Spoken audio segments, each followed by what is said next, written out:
It's that famous typewriter scene from The Shining, and that's being likened to our next story.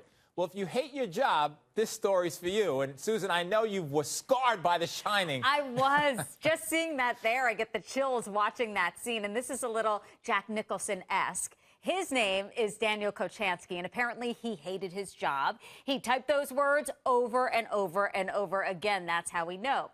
What he should have been typing or what was said in court. Joey, as you know, you work closely with the court reporters, questions and answers, everything that's going on in that courtroom. And now, Joey, we're talking about serious cases that are in jeopardy because, as you know, Joey, you need the transcript of what went on in the courtroom. You absolutely do for appellate purposes. So when they're not keeping those words and they're just typing, I hate my job. This is funny stuff from the New York Times. It says, fired over drinking problem left headaches for appellate courts. So they're going to have to deal with the aftermath. Hands full. You know, we wanted to dive deeper into the story, and we wanted to find out more about stenographers, you know, court reporters, and what their secrets are. So we invited a stenographer to speak with us, and she was gracious enough to do so, and that's Bonnie Waller.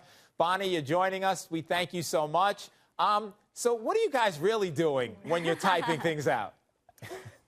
Well, we're absolutely typing every word that's being spoken. However, if you've been doing it forever and your body kind of goes into autopilot, your mind does tend to wander. And I've actually typed a grocery list before while typing, but never interrupted important testimony. This is a huge embarrassment for our profession. Absolutely. It is. And you know what, Bonnie? It's certainly, because the court reporters that I've dealt with certainly do their job. They, of course, say, slow down, you know, but they do their job. Right. And I think certainly the vast majority do. And, you know, you guys are so important, as you know, because you take the word for word of what we say that ultimately is brought up later. But in your experience, are people as diligent as you in doing their job, the court reporters that you know? They should be. The ones that I know and the ones at my firm, we absolutely do. If two people are in a screaming match, you know, we have to get exactly what's spoken. So we stop them. I've asked people to slow down. And if you didn't hear a question, as a matter of fact, in Wednesday in court, I was focused on the witness and the judge interrupted the questioning and asked a question. And because I was focused on the witness, I missed it. And I just stood up and said, excuse me, can you repeat your question? Because that is our job. We have to have a verbatim transcript. And I just can't imagine what was going through this gentleman's head. And as you see it there, it's typed out, I hate my job. Now, are there, you know, are there other secrets that you might be able to fill us in on when, you know, like grocery lists, as you mentioned, or some other things that court reporters might be doing? Sure.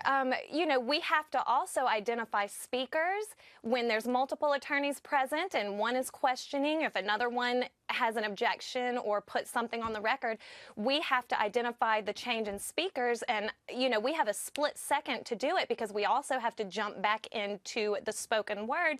So sometimes if I've forgotten his name, you know, I'll type in bushy eyebrows, ugly tie, you know, whatever, so that I know it was a change in speaker and it's the guy wearing the ugly tie.